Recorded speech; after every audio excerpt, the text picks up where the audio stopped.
ضع القرنفل وزيت الزيتون في فتحة الشرج لمدة ساعة يوميا قبل النوم، وشاهد ما الذي سيحدث لك في الأسبوع الأول. مفاجأة مذهلة ستغير حياتك. وإذا كنت تعاني من مرض السكري وبالأخص النوع الثاني، أو تعاني من التهابات الكبد ومشكلات في المعدة والقلب والشرايين، وإذا كان لديك وزن زائد وترغب في التخلص منه، وتعاني من ارتفاع دائم في ضغط الدم وزيادة مستوى الكوليسترول في الجسم، وماذا عن التهابات في المفاصل أو هشاشة العظام؟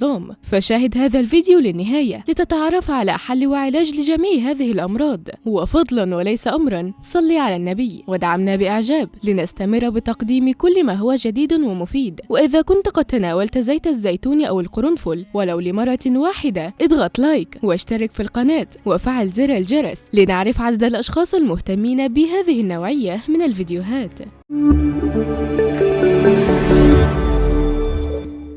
مرحبا بكم من جديد. وضع مسمار من القرنفل مخلوط بزيت الزيتون قد يظنها الرجال والنساء أنها أمر صعب، ولكنها كنز من الفوائد الصحية للجسم، فهو يعمل على تطهير الجسم وقتل الميكروبات والفيروسات، وينظف القولون ويقتل الديدان فورا. بالتالي فأنت حينها ستنعم بصحة الجهاز الهضمي، والذي تؤكد معظم الدراسات أن الديدان في المقام الأول هي التي تدمره وتجلب له الكثير من المشكلات الصحية. ديدان البطن هي عبارة عن مجموعة من الديدان التي تستوطن في أمعاء الإنسان. عندما تستوطن تسبب العديد من الأمراض والمشكلات الصحية الصعبة. هل تعلم أن بعض أنواع الديدان الخطيرة تستطيع أن تنمو وتتكاثر في أمعائك دون أن تشعر؟ وديدان البطن بالمناسبة معدية، ويمكن أن تنتقل من شخص إلى شخص آخر في حالة تعرضه لبراز الشخص المصاب. ويمكن أن يصاب الإنسان بديدان البطن من خلال تناوله لطعام ملوث. ومن الأمثلة على ديدان البطن الديدان الشريطية والديدان الدبوسية وديدان الإسكارس.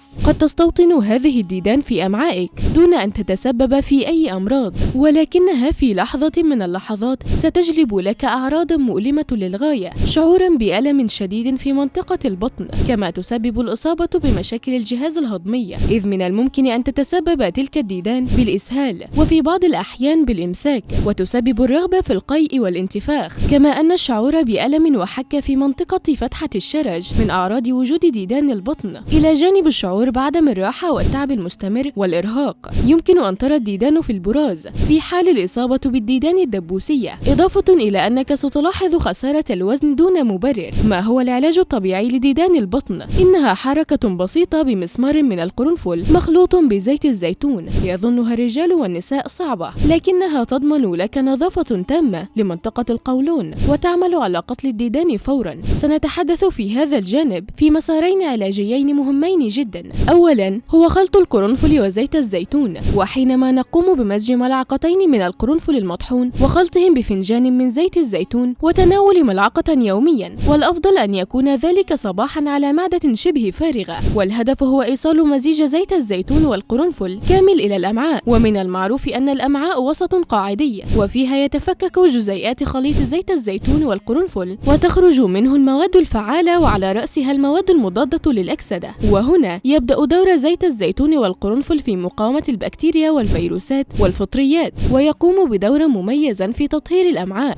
وخاصة لمن لديه مشكلة في الديدان المعوية ولمن لديه التهابات في القولون. تعمل كمضاد للالتهابات ومضاد للعدوى البكتيرية والفيروسية والفطرية. أما الطريقة الثانية وهي الأسرع، وتكون نتائجها خلال 24 ساعة، وهي تحاميل حبة من القرنفل ممزوج بزيت الزيتون، أي وضع حبة القرنفل في فتحة الشرج. وأفضل طريقة للتعامل مع هذه الحركة البسيطة هي إحضار حبة من القرنفل ونقعه قليلا في زيت الزيتون، وبعد ذلك استخدامه كتحميلة في فتحة الشرج، والحرص على مكوثه في منطقة القولون لمدة ساعة أو أكثر. وبعد ذلك من الممكن أن تخرج هذا القرنفل مع البراز. ما الذي يحدث عندما تقوم بهذه الحركة البسيطة؟ الديدان بكافة أنواعها تكره الروائح النفاذة، والقرنفل يمتلك رائحة نفاذة تعمل على قتل تلك الديدان، كما أن مركبات زيت الزيتون والقرنفل وعلى رأسها الأليسين وبعض المركبات الفعالة الأخرى تعمل بالفعل على علاج الديدان. وإذا أردت أن تتأكد من أن الديدان لم تعد في معدتك، يمكنك الاعتماد أيضا على تناول عصير البصل. صحيحا أن مذاقه لاذع، لكنه سيأتي بنتائج فورية وفعالة. وفي المحصلة يعتبر القرنفل وزيت الزيتون وبالإضافة إلى الثوم من أكثر المواد الغذائية القاتلة لديدان البطن. البطن. وهناك العديد من الوصفات الأخرى التي يمكن استخدامها لهذا الغرض،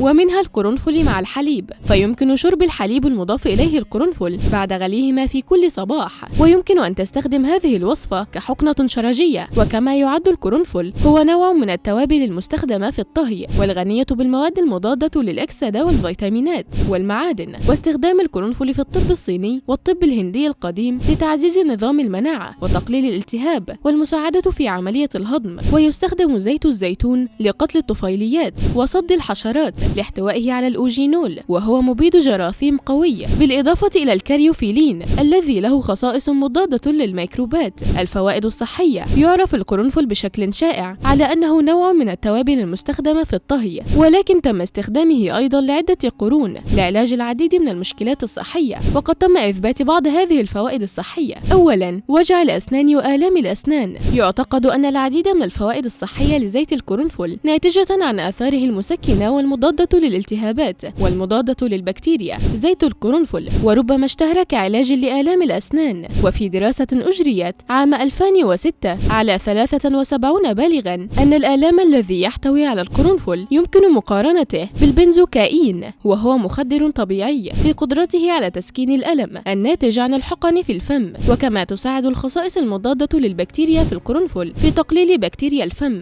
التي يمكن أن تؤدي إلى الإصابة بالتهاب اللثة وتجويف الأسنان. ثانيا، داء السكري. هناك الكثير من الأدلة على أن القرنفل قد يفيد مرضى السكري. يعتمد هذا على الأبحاث التي تشير إلى أن القرنفل قد يساعد في تقليل نسبة السكر في الدم الجلوكوز قبل وبعد تناول الطعام. وفقا للدراسة التجريبية لعام 2019 تم العثور على انخفاضات كبيرة في مستويات الجلوكوز لدى المتطوعين الأصحاء الذين تناولوا مستخلص القرنفل متعدد الفينول، بناء على النتائج الواعدة في الدراسات قبل السريرية فيما يتعلق بتأثير القرنفل على المساعدة في تنظيم نسبة السكر في الدم.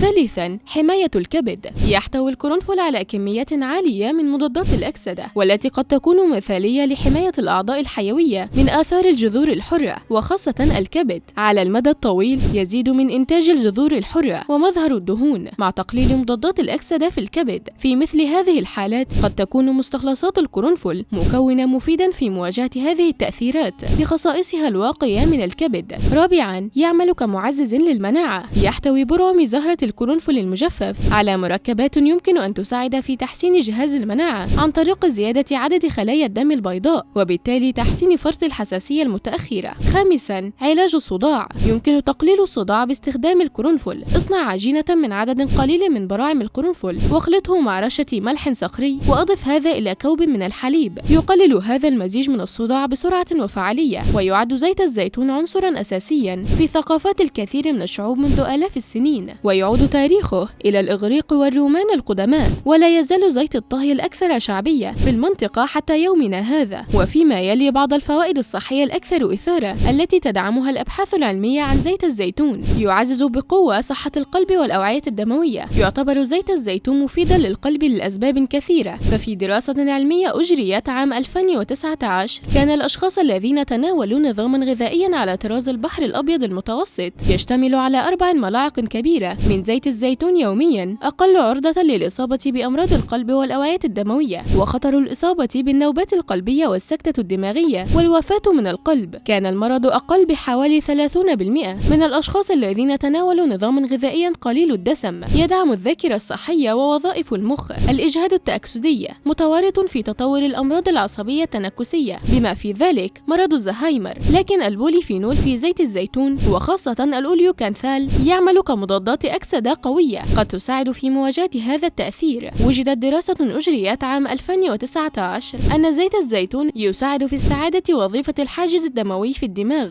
وتقليل الالتهاب العصبي بطريقة قد تبطئ من تطور مرض الزهايمر. ثالثا، يعزز صحة العظام بقوة. كشفت دراسة أجريت عام 2018 عن زيادة كثافة العظام بين النساء اللاتي تناولن أعلى كمية من زيت الزيتون، وهي النتائج التي ثبتت صحتها حتى بعد حساب تناول النساء للكالسيوم الذي يبني العظام وفيتامين د.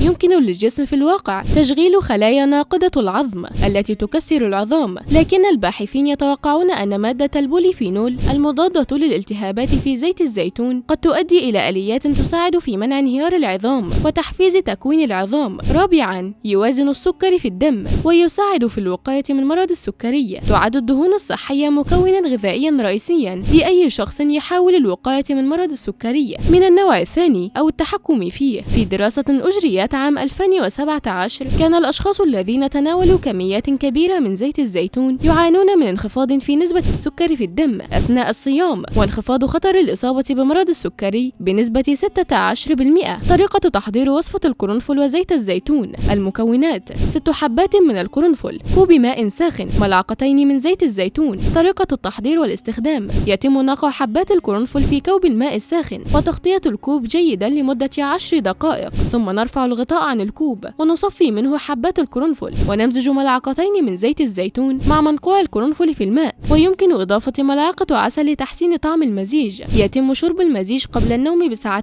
وهذا كان كل ما لدينا اليوم. شكرا لكم على المشاهدة وإلى اللقاء.